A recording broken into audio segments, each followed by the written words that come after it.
ज़हनी परेशानी सां कीअं मुंहुं ॾिजे या दिमाग़ ते टेंशन सां कीअं मुंहुं ॾिजे या स्ट्रेस मैनेजमेंट। अॼुकल्ह जे दौर में घणे क़दुरु माण्हू कंहिं न कंहिं ॻाल्हि जे करे परेशान रहंदा आहिनि। कंहिंखे कहिड़ी ॻाल्हि ज़हन में परेशान कंदी आहे, कंहिंखे कहिड़ी ॻाल्हि ज़हन में परेशान कंदी आहे। कॾहिं घर जा मसइला हूंदा आहिनि त घर में को जहिड़ा झगड़ा परेशानियूं उहे ज़हन में ईंदियूं आहिनि। कॾहिं कम ते के मसइला हूंदा आहिनि उहे परेशान कंदा आहिनि। उन करे कुझु माण्हू ॾाढा चिड़चिड़ा थी वेंदा आहिनि, उन्हनि खे कावड़ ईंदी आहे, उन जे करे घर में वरी मसइला पैदा थींदा आहिनि, घर में जहिड़ा झगड़ा थींदा आहिनि।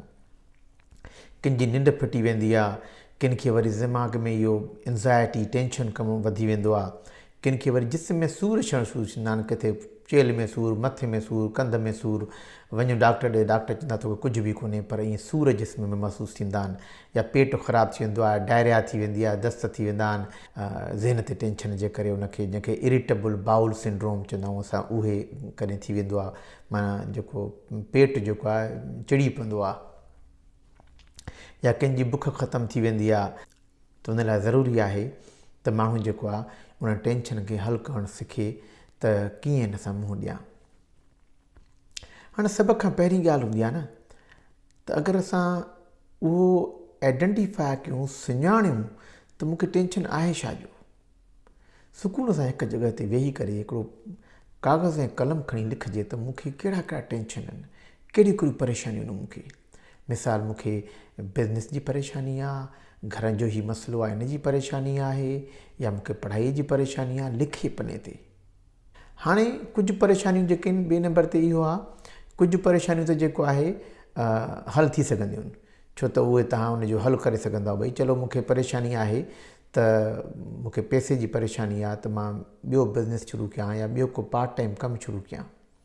पोइ उन लाइ माण्हू वेही लिखे त मां कीअं कमु कंदुसि, उन जा स्टेप्स लिखे, मूंखे हे कमु करिणो आहे, कहिड़ा कमु करिणा आहिनि, मां उहो लिखां, उन ते वरी अमल करणु शुरू करे। या वरी कॾहिं कॾहिं इहो हूंदो आहे, उन लाइ तव्हां कुझु करे सघंदा आहियो। त भई हाणे मुंहिंजी हिन ॻाल्हि जे करे मुंहिंजे मुड़ुस खे ॻाल्हि इहा नथी वणे, या मुंहिंजी ज़ाल खे नथी वणे इहा ॻाल्हि, या मुंहिंजी ससु खे नथी वणे उहा ॻाल्हि। उन ॻाल्हि ते माण्हू कंप्रोमाइज़ कंदो आहे, चलो मां इहा ॻाल्हि कयां थी, बजाए जो रोज़ु हिन ॻाल्हि जो टेंशन थिए, रोज़ु झगड़ो थिए, त उन ॻाल्हि ते माण्हू अमल कंदो। त पहिरीं ॻाल्हि इहा जेका चईसीं त माण्हू सुञाणे त मूंखे सोचूं आहिनि कहिड़ियूं, टेंशन आहिनि कहिड़ा। नंबर ॿी ॻाल्हि, उनजे लिखे त उनजा हल कीअं थींदा।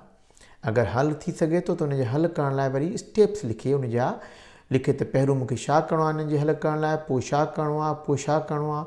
उनखां पोइ उनजो टाइम टेबल ठाहे वरी त भई मां इहो कॾहिं शुरू कंदुसि इन ते हल करणु।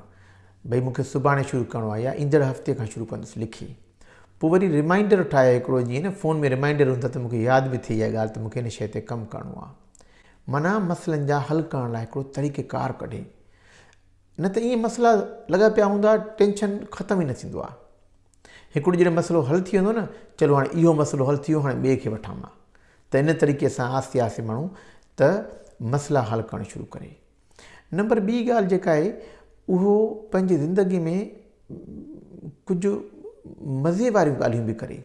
जीअं मिसलन कुझु टाइम पंहिंजो रिलैक्स थियण लाइ, जंहिं हर माण्हू खे पंहिंजो मज़ो ईंदो आहे। कंहिंखे टीवीअ में मज़ो ईंदो आहे, कंहिंखे दोस्तनि सां कचहरीअ में मज़ो ईंदो आहे, कंहिंखे जेको आहे फिल्म ॾिसण में, मूवी ॾिसण में मज़ो ईंदो आहे। जेका ॻाल्हि आहे, कुझु माण्हू रखे त मूंखे कंहिं ॻाल्हि लाइ पंहिंजो पाण खे जीअं कुझु मी टाइम हुजे, मुंहिंजो टाइम हुजे, त भई हे मुंहिंजो टाइम आहे, मां हिन में पाण खे ख़ुशि रखां, टेंशन सॼो ॾींहुं ज़हन में सोचूं न हुजनि।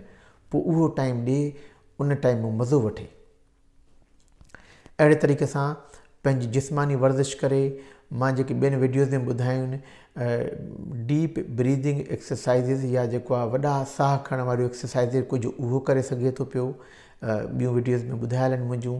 या माइंडफुलनेस एक्सरसाइज़िस, जीअं जेको आहे प्रेज़ेंट में रहिजे, पाण खे हाणे रहिजे, त भई हिन वक़्तु छा आहे। जीअं सोचनि ॾे ख़्यालु हले थो वञे, त उतां ख़्यालु पाण खे मोटाए सोचे त हिन वक़्तु छा आहे। हिन वक़्तु मां टीवी थो ॾिसां, मज़ो टीवीअ जो वठां। हिन वक़्तु मां उहो सोचां न, उहे त ख़तमु थियण जूं न आहिनि, उहो टीवीअ जो मज़ो वठां। ऐं उनखां अलावा ॿियो इहो आहे त कॾहिं कॾहिं माण्हू जेको आहे कुझु ॻाल्हियूं कंहिंखे चई न सघंदो आहे। त भई हाणे मां हीअ ॻाल्हि कीअं चवां कंहिंखे, उनखे शक्ति न हूंदी आहे, उनखे उहा स्किल न हूंदी आहे, तजुर्बो न हूंदो आहे कीअं चइजे। जंहिंखे चइबो आहे असरटिव थिए माण्हू, कॾहिं कॾहिं माण्हू अंदरि अंदरि में पीसजंदो रहंदो आहे ऐं उहा सची ॻाल्हि चई न सघंदो आहे। सची ॻाल्हि चइजे कंहिं तरीक़े सां जीअं ॿिए खे ख़राबु बि न लॻे। इहो हिकिड़ा तरीक़ा हूंदा आहिनि। लफ़्ज़नि जी गेम आहे इहा हिकिड़ी।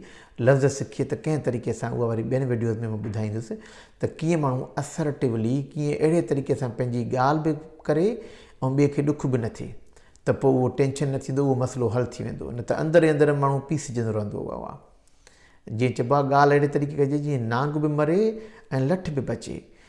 त जेको आहे मूल मतिलबु इहो आहे त जेके बि ज़हन में टेंशन थियनि था उन्हनि जे लाइ माण्हू सोचे त कहिड़ियूं ॻाल्हियूं कनि थियूं पियूं, आइडेंटिफाई करे लिखे, पोइ उन्हनि जे मसइलनि ते हल करण लाइ जीअं मां ॿुधायो आहे उहो वेही मसइला कीअं थींदा, ऐं कुझु अगरि मसइला हल तलब न आहिनि त उनखे एक्सेप्ट करे त भई इहे हिकिड़ो ज़िंदगी जो हिसो आहे, मूंखे एक्सेप्ट करिणो आहे। ऐं उनखां पोइ मां जीअं ॿुधायां माइंडफुल एक्सरसाइज़ करे त उहे ॻाल्हियूं उनखे परेशान घटि कंदियूं उहे ॻाल्हियूं। ऐं इन तरीक़े सां पंहिंजो पाण खे टाइम ॾिए, मी टाइम ॾिए, मुंहिंजो टाइम आहे। इन में सिर्फ़ु पंहिंजे लाइ कयां, मां सॼो ॾींहुं मां ॿियनि लाइ कयां थो, ॿारनि लाइ, घर वारनि लाइ, दोस्तनि लाइ, पंहिंजे लाइ मां छा थो कयां, पंहिंजे लाइ सुकून वारो कहिड़ो टाइम आहे, पोइ पाण खे सुकून करे उन तरीक़े सां। त इन तरीक़े सां पंहिंजो टेंशन या परेशानी काफ़ी घटिजी सघे थी। हीअ वीडियो अगरि तव्हांखे पसंदि अचे, इनखे लाइक कयो, सब्सक्राइब कयो, शेयर कयो। महिरबानी तव्हांजी।